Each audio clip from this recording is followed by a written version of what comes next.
प्रिय विद्यार्थियों, आप सभी का अपने चैनल पर स्वागत है। इस वीडियो में बात करेंगे भारत के प्रमुख बंदरगाहों के बारे में। समझते हैं बंदरगाह क्या होता है। आप नोट भी कर सकते हैं वीडियो को रोककर। बंदरगाह किसे कहते हैं जानते हैं। बंदरगाह अथवा हार्बर समुद्री जहाज़ों के ठहरने की जगह को बोला जाता है। इस जगह पर समुद्री जहाज़ों से सामान उतारा या चढ़ाया जाता है।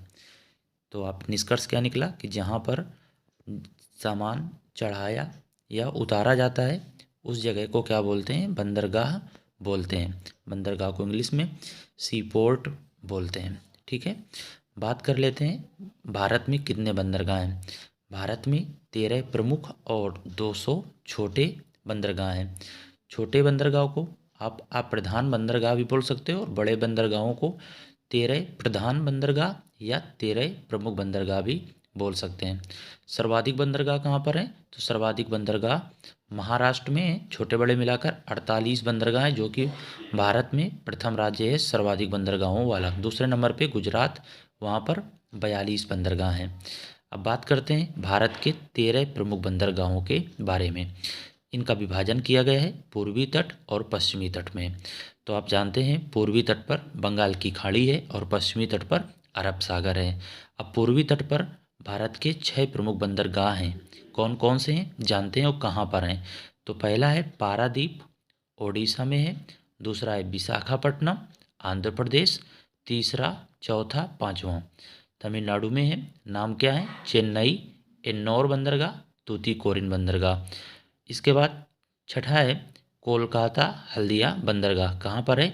पश्चिम बंगाल में है। ये थे पूर्वी तट में। एक बार और देख लेते हैं। पारादीप ओडिशा, विशाखापट्टनम आंध्र प्रदेश, चेन्नई तमिलनाडु, एन्नौर तमिलनाडु, तूतीकोरिन तमिलनाडु। इसके बाद छठवां है कोलकाता हल्दिया बंदरगाह, पश्चिम बंगाल। अब ये सभी जो पूर्वी तट के बंदरगाह हैं ये बंगाल की खाड़ी में हैं।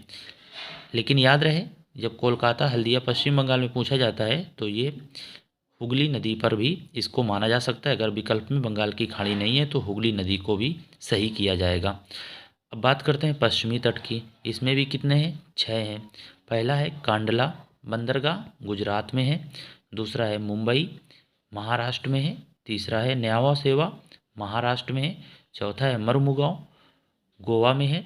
और न्यू मैंगलोर, कर्नाटक में। छठवां है कोचीन, केरल में है। ये पश्चिमी तट जो है, पश्चिमी तट में क्या है? अरब सागर में है ये। अब इस एक प्रश्न और बनता है, कौन कौन से कृत्रिम बंदरगाह हैं और कौन कौन से प्राथमिक बंदरगाह हैं। तो यहाँ पर नोट में आप देख पा रहे हो लिखा है चेन्नई एन्नो न्यावा सेवा। ये जो है कृत्रिम बंदरगाह हैं और शेष जितने भी बंदरगाह आप देख पा रहे होंगे, 12 लिखे हुए हैं आपको इस समय शो हो रहे होंगे।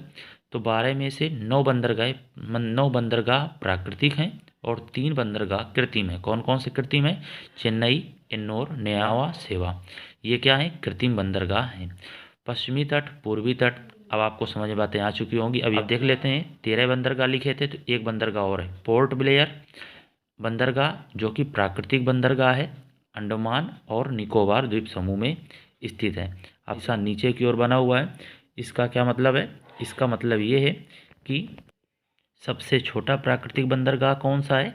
पोर्ट ब्लेयर बंदरगाह सबसे छोटा प्राकृतिक बंदरगाह है। प्रश्न पूछा जाता है निम्नलिखित में से कौन सा पूर्वी तट का बंदरगाह है, कौन सा पश्चिमी तट का बंदरगाह है, कौन सा नहीं है। इस तरह से प्रश्न पूछे जाते हैं। तो पूर्वी तट में 6 हैं और पश्चिमी तट में भी कितने हैं? 6 हैं। बंगाल की खाड़ी में कोलकाता हल्दिया जो है ये आपका हुगली नदी पर है। ठीक है, अब आपके मन में आ रहा होगा कि सबसे छोटा प्राकृतिक बंदरगाह पोर्ट ब्लेयर है, तो सबसे बड़ा प्राकृतिक बंदरगाह कौन सा है? सब मुंबई बंदरगाह भारत का सबसे बड़ा प्राकृतिक बंदरगाह है। आप नोट कर सकते हैं, मुंबई भारत का सबसे बड़ा प्राकृतिक बंदरगाह है। देश का प्रथम कंप्यूटराइज बंदरगाह कौन सा है? एन्नौर बंदरगाह कंप्यूटराइज बंदरगाह है। देश का सबसे गहरा प्राकृतिक बंदरगाह कौन सा है? तो देश का सबसे गहरा प्राकृतिक बंदरगाह विशाखापट्टनम, जो कि आप देख रहे होंगे कि इसमें आंध्र प्रदेश में लिखा हुआ है, तो आंध्र प्रदेश में है। ये थे कुछ महत्वपूर्ण तथ्य बंदरगाहों से संबंधित। अगर आप और इनसे संबंधित महत्वपूर्ण तथ्य, इनकी विशेषताएं जानना चाहते हैं तो आप हमारे पर्सनल नंबर पे आप व्हाट्सएप मैसेज करें, आपको PDF भेज दी जाएगी। नंबर आप नोट करें 9956937025, 9956937025 पर आप व्हाट्सअप मैसेज करें। आपको बंदरगाहों से संबंधित PDF भेज दी जाएगी, उसमें कई अन्य तथ्य लिखे हुए होंगे। धन्यवाद।